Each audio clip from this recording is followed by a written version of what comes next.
Overall, though, what were your thoughts of the hockey game? Well, you know what? I thought the game was pretty good in the sense we're playing 3.5 days. They're sitting here waiting. We came off a tough one last night where obviously we got the win, but it was a physical game.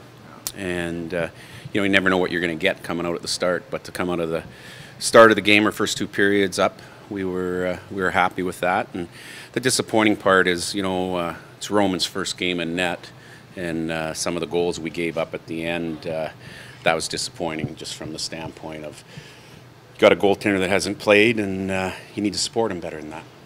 How would you assess Roman's first game in net? I thought it was good. He smothered a lot of pucks early. He didn't get, we didn't have a ton of shots early, but he didn't give up many rebounds early.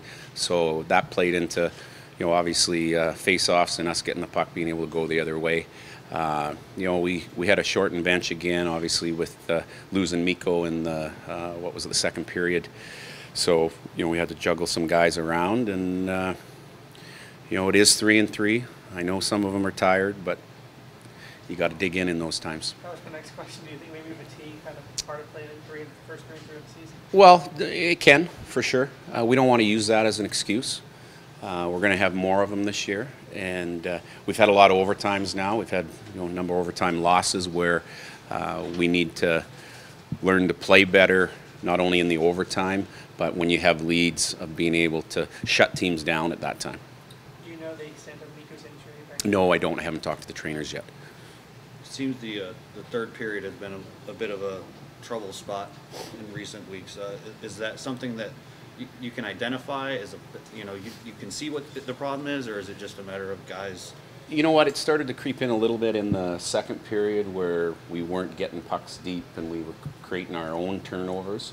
The one thing we talk about is making sure that they have to come 200 feet, and if they're going to get the puck, that we're not giving it to them. They got to take it off us, and it's a mindset being able to play in those situations. It's a confidence that you need to have as a player, and we have some young guys, but we're not going to use that either as an excuse. You got to play. First game, Zadorov. What were your impressions of him?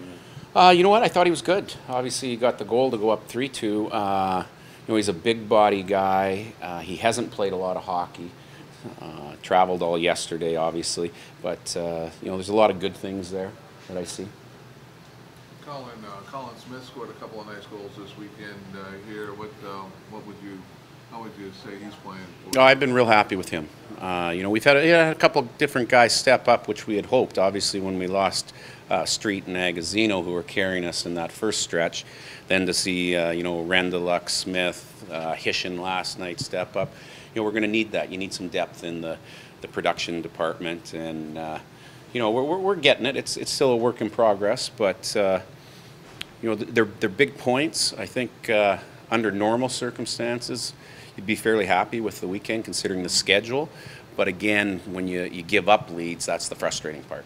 You mentioned Roman's performance. Was it kind of like maybe something where you went over with the guys to try to give him a light first period, get his feet wet with only 5 shots on him? No, I mean, I think as players, the guy hasn't played. Maybe you try a little harder. I don't know, try to block more shots, get in lanes.